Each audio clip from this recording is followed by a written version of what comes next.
మలయాళ horror cinema hunt 8 నెలల తర్వాత ఓటీటీలోకి రానుంది. తెలుగు హీరోయిన్ భావన నటించిన ఈ సినిమా మనోరమ మ్యాక్స్లో మే 23 నుంచి స్ట్రీమింగ్ అవుతుంది. క్లైమాక్స్ ప్రత్యేక ఆకర్షణగా నిలిచింది. మలయాళం హారర్ మూవీ హంట్ థియేటర్లలో రిలీజ్ అయిన 8 తర్వాత ఓటీటీలోకి వస్తోంది. ఈ cinema OTT platform, streaming date confirm అయ్యాయి. మనోరమ మ్యాక్స్ ఓటీటీలో మే 23 నుంచి ఈ మూవీ స్ట్రీమింగ్ ఈ విషయాన్ని ఓటీటీ ప్లాట్ఫామ్ అఫీషియల్ గా ప్రకటించింది. ఈ మేరకు ఓ పోస్టర్ను అభిమానులతో పంచుకున్నది. భావన హీరోయిన్ గా నటించిన హంట్ మూవీలో రెంజీ ఫనిక్కర్, అజ్మల్ అమీర్ కీలక పాత్రలు పోషించారు. ఈ హారర్ మూవీకి మలయాళం సీనియర్ డైరెక్టర్ షాజీ కైలాస్ దర్శకత్వం వహించాడు. కాన్సెప్ట్ రొటీన్ అయిన నాన్ లీనియర్ స్క్రీన్ ప్లే ఈ మూవీని తెరకెక్కించి ప్రేక్షకులను వెప్పించాలని అనుకున్నారు దర్శకుడు షాజీ కైలాస్. కానీ ఈ ప్రయోగం అంతగా సక్సెస్ కాలేదు.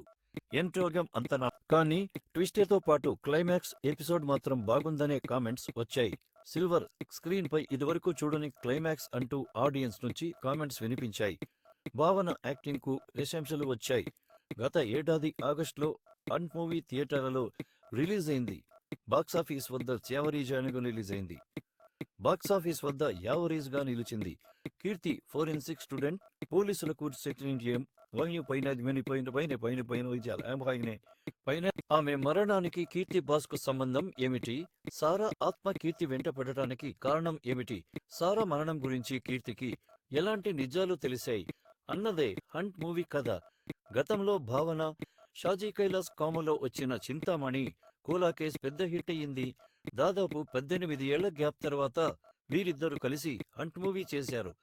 ఈ హిట్టును మాత్రం కొనసాగించలేకపోయారు. ఈ గత కొన్నేళ్లుగా మలయాళంలో థ్రిల్లర్ సినిమాలకు కేర్ ఆఫ్ అడ్రస్ అని ఆమె హీరోయిన్ గా థ్రిల్లర్ కాన్సెప్ట్లతో వచ్చిన case of Kondanna, rain the real story, Govinda Govinda audience ను మెప్పించాయి. ఇటీవలే ది డోర్ అనే హారర్ థ్రిల్లర్ మూవీతో ప్రేక్షకులను పలకరించింది. ప్రస్తుతం మలయాళంలో పింక్ నోట్, ఉత్తరాఖండతో పాటు మరికొన్ని సినిమాలు చేస్తోంది. మలయాళం టాప్ హీరోయిన్ గా పేరు తెచ్చుకున్న భావన తెలుగులో ఒంటరి, కృష్ణవంశీ, మహాత్మతో పాటు రవితేజ, నిప్పు సినిమాల్లో హీరోయిన్ గా నటించింది. హంట్ మూవీలో కీలక పాత్రలో నటించిన అజ్మల్ అమీర్ తెలుగులో రచ్చ, మంగళవారంతో పాటు మరికొన్ని సినిమాలు చేశాడు.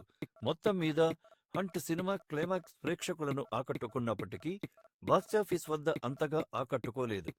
ఇప్పుడు ఓటీటీలో దీనికి ఎలాంటి స్పందన లభిస్తుందో చూడాలి.